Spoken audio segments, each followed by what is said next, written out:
نسمع رأي لجنة التحكيم. الشاعر الأستاذ تركي. بشاير ما تركوا لنا الجمهور مقال، قطعوا علينا الحديث.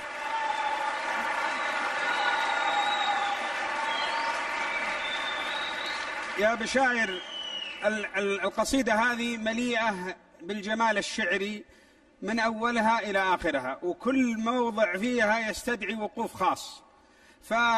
يعني أنا لو تكلمت ربع ساعة في جمال القصيدة سيجد زملائي من فائض الجمال ما يتحدثون عنه. يعطيك العافية. فقط المدخل كان لي عليه ملاحظة بسيطة.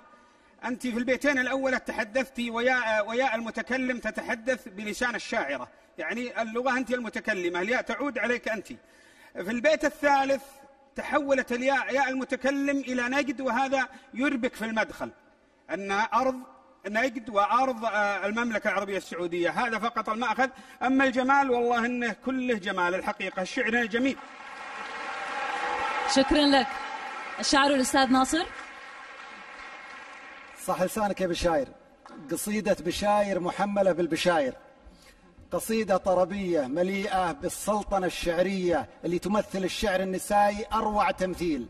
في الحلقة الماضية كانت رلول والدوسري قدمت حضور رائع، واليوم بشاير المقبل تقرع جرس الإنذار للشعراء وتعلن عن منافسة قوية من الشعر النسائي للشعراء.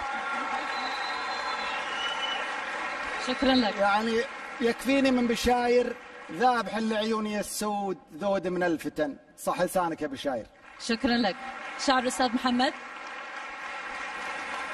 سالمين وفي رخاء، غانمين وفي أمن، عايشين وشامة القوم نار ميتة. القصيدة جميلة جدا، فيها صور شعرية جميلة جدا، لو وقفنا عليها وقت طويل لكان لم نعدد جماليات هذا النص الجميل.